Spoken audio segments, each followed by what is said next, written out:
Hey guys, it's good to be back with you in the blast zone. Got a great story for you this week. It actually centers around a little girl, and the story is called A Girl Leads a General, and it's from the Old Testament book of 2 Kings. Now there was a soldier named Naaman. And Naaman was such a good soldier that he was actually the commander of an entire army, the army of the king of Aram. Now, Aram was a nation that was nearby to Israel, and sometimes Aram was a friend to Israel. But a lot of times, like at this particular point in time, Aram was much more an enemy. Now, Naaman was a great man in the sight of his master, the king, and he was highly regarded because through him the Lord had given Aram victories. Naaman was a valiant soldier, which means he was a very brave guy, but he had a problem. He had a skin disease, a very serious skin disease called leprosy. Now the Bible tells us that bands of raiders, kind of thieves or robbers, who organized together almost like a gang, they had gone out from Aram and had taken captive a young girl from Israel. In other words, they had gone from Aram into Israel, and they had captured, among other things, this young girl, and they had brought her back to Aram. And in the course of time, they had sold her to Naaman's wife to be a servant girl for her. Now, because she worked for Naaman's wife, she obviously knew about the health of Naaman and this really difficult skin disease that he had. So one day she said to her mistress, in other words, Naaman's wife, who she worked for, "If only my master would see the prophet who is in Samaria, he would cure him of his leprosy." Well, wow, that sounded like a really good deal. So Naaman went to his master, the king, and told him what that little servant girl from Israel who worked for his wife told him what this girl had said. And the king, of course, who thought so much of Naaman, said, "By all means, go. I will send a letter to the king of Israel." So the king wrote the letter, and Naaman left to go find the prophet. And he took with him 10 talents of silver, which was just a huge amount of silver, 6,000 shekels or coins of gold, and 10 sets of clothing. These were going to be the payment if it worked out that Naaman was actually able to be cured. Now, the letter that he took to the king of Israel read like this.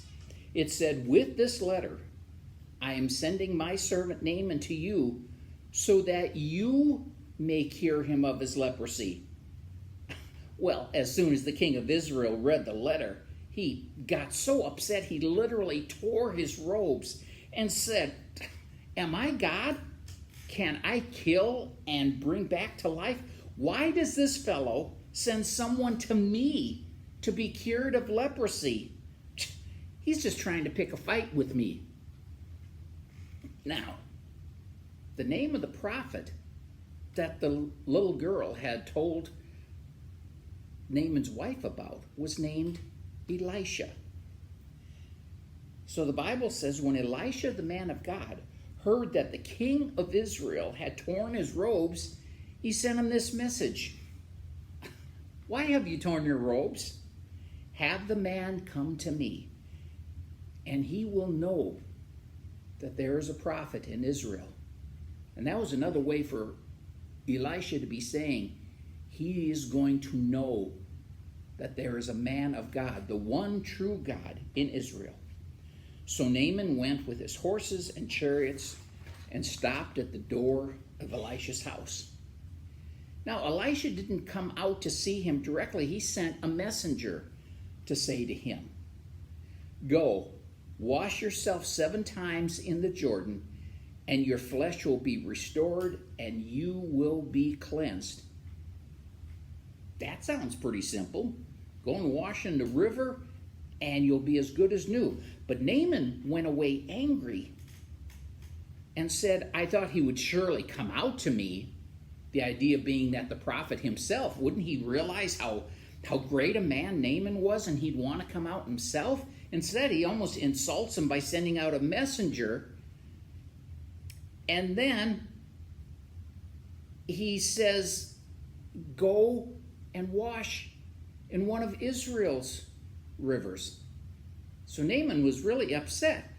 He had an expectation that this prophet would come out to him himself and stand and call on the name of the Lord his God, and he'd wave his hand over the spot, and the leprosy would be gone.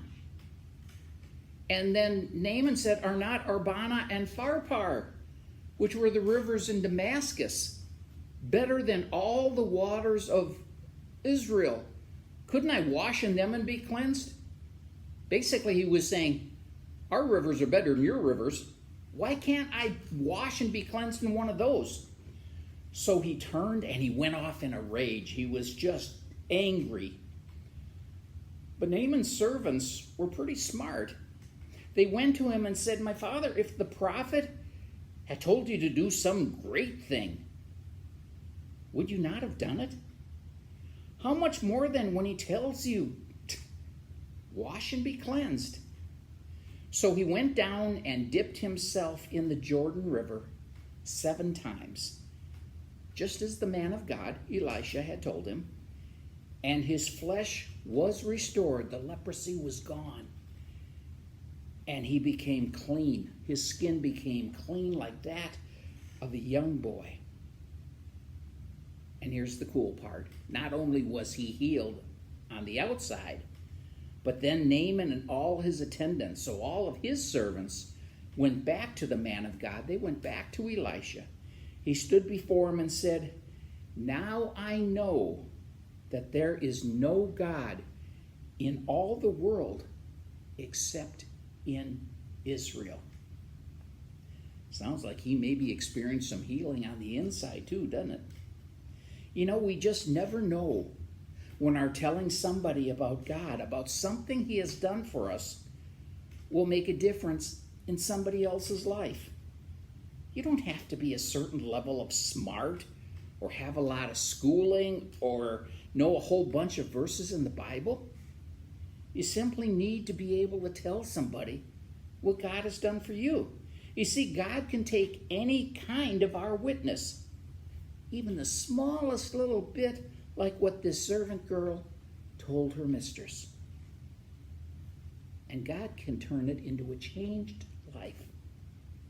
Don't wait until you think you're old enough or smart enough to tell somebody about God and his son, Jesus Christ.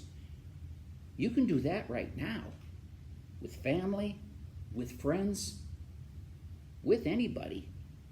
God will put in your mind and in your mouth what to say. You just need to say it, and God will make it grow into something beautiful in somebody else's life. I hope you guys all have a great week. I love you all. God bless.